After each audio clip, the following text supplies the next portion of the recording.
Hello students, let's continue our chapter thermal properties of matter, and today we are going to do the last topic of this chapter, which is Newton's law of cooling.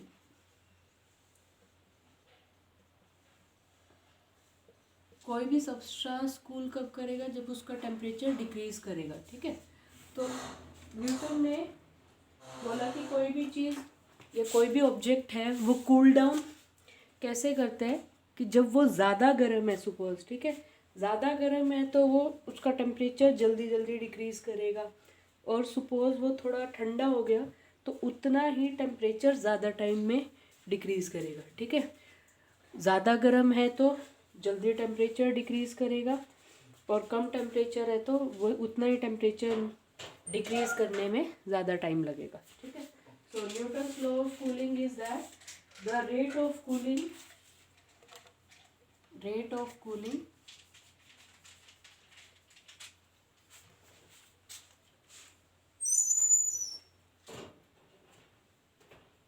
of a body is directly proportional to temperature difference.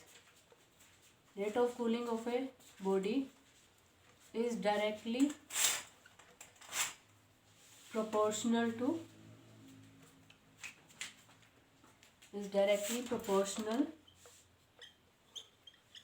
to temperature difference.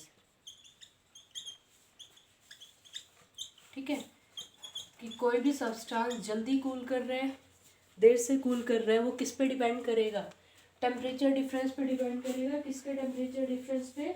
Of the surroundings and the medium. Of the surroundings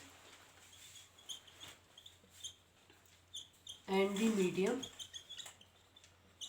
ठीक है, जो object है उसका temperature और surrounding के temperature पे rate of cooling depend करेगा. ठीक है, और सेकंड फैक्टर जिस पे ये डिपेंड करेगा वो है nature of exposed surface.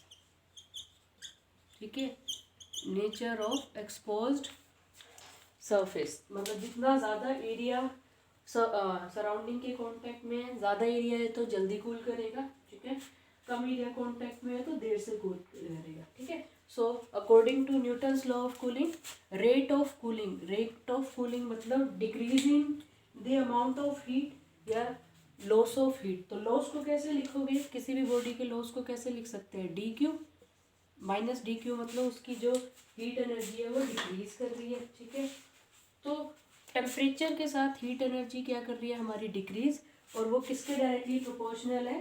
Temperature difference between body and the surrounding. ठीक है, तो सपोज कोई हॉट बॉडी है, सपोज, या ऐसे कंसीडर कर लो कोई कप ऑफ टी ले लिया, तो कप ऑफ टी का टेम्परेचर सपोज टी है और सराउंडिंग का टेम्परेचर है सपोज टी नॉट. तो इन दोनों के टेम्परेचर डिफरेंस पे लॉस ऑफ हीट का रेट डिपेंड करेगा. ठीक है, जितना ज़्यादा टेम्परेचर डिफरेंस उतना ज़्यादा हीट लॉस होगी सेम टाइम में. ठीक है, जितना कम टेम्परेचर डिफरेंस है उतनी ही हीट लॉस कम होगी. सही है, चलो. सो इसी को अगर प्रोपोर्शनैलिटी हटाते हो तो क्या लग जाएगा? Minus D Q by D T is equals to K into T minus T naught. सही है, चलो. उसके बाद देखो, from the specific heat formula है ना, स्पेसिफिक हीट क्या कहता है? That D Q is equals to M into C into D T, है ना. स्पेसिफिक हीट से अमाउंट ऑफ हीट लॉस अगर हम निकालें तो डी क्यू किसके इक्वल है?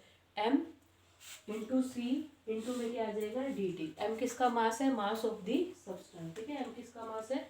Mass of the substance.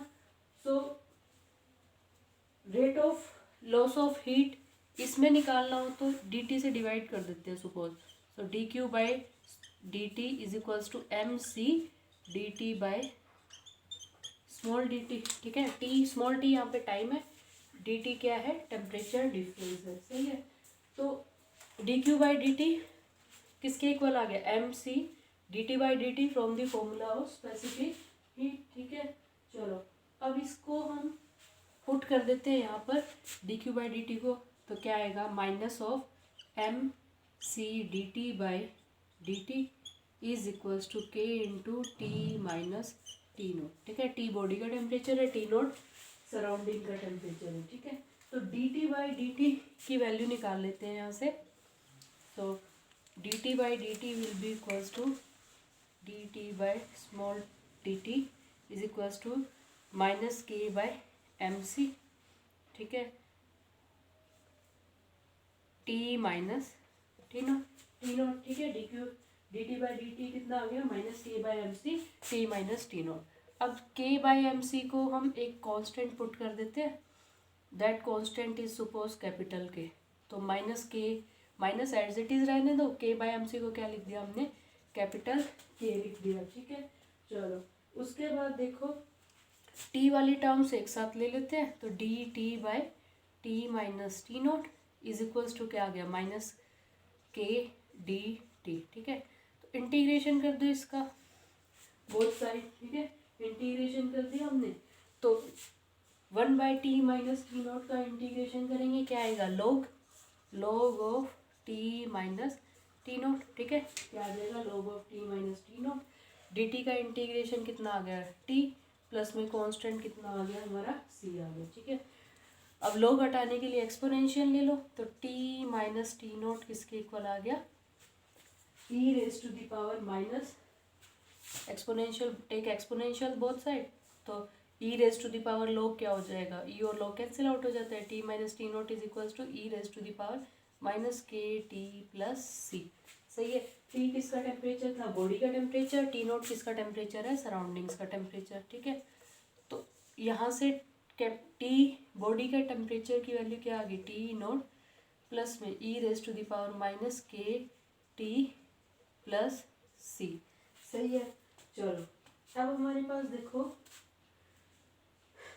अगर हम ग्राफ प्लॉट करना चाहें किसका, टी माइनस टी नोट को क्या लिख सकते हैं, चेंज इन टेम्परेचर, है ना। टी माइनस टी नोट को क्या लिख सकते हैं, change in temperature is which is equals to E raise to the power minus K T plus C, ठीक है। E raise to the power minus K T plus C. तो temperature difference और time का graph बनाओगे तो exponential form में, ठीक है। टेम्परेचर डिफरेंस और टाइम का ग्राफ अगर प्लॉट करें तो उसकी शेप एक्सपोनेंशियल ग्राफ के जैसी आएगी। देखो कैसा रिलेशन है, टी माइनस टी नोट किसके इक्वल आया, देखो यहाँ से E raise to the power minus K T plus C, यही आया, ठीक है। तो टी माइनस टी नोट को क्या लिख दे, temperature difference between body and the surrounding, E raise to the power minus K T plus C. तो इस एक्सिस के अलोंग हम टाइम ले लेते हैं यानी स्मॉल टी, और इस एक्सिस के अलोंग ले लो डेल टी, ठीक है। तो इसका ग्राफ जो है एक्सपोनेंशियल का नेगेटिव ग्राफ, तो एक्सपोनेंशियल ग्राफ का ई की पावर माइनस में है ना, तो वे क्या शो कर रहे हैं कि स्टार्टिंग में कम टाइम में ज़्यादा टेम्परेचर डिक्रीज होगा, ठीक है। मान लो 1 डिग्री सेल्सियस तक का टेम्परेचर डिक्रीज होना है, ठीक है। तो जब ज़्यादा हॉट बॉडी है तो ये 1 डिग्री सेल्सियस टेम्परेचर डिक्रीज होने में मान लो 1 सेकेंड लग रहे हैं, ठीक है। और जब इसका टेम्परेचर डिक्रीज हो जाएगा ना, तो इसी 1 डिग्री सेल्सियस टेम्परेचर डिक्रीज करने में 1 सेकेंड से ज़्यादा टाइम लग जाएगा, 2 सेकेंड 3 सेकेंड 4 सेकेंड कुछ भी हो सकता है, ठीक है। So this is all about Newton's law of cooling.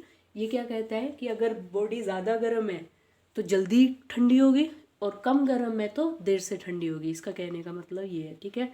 तो गर्म, बिल्कुल गर्म बॉडी जल्दी ठंडी हो जाती है, और जब मॉडरेट टेम्परेचर पे पहुंच जाती है तो वो बॉडी देर से ठंडी होती है या ज़्यादा टाइम लगाती है कूल डाउन होने में।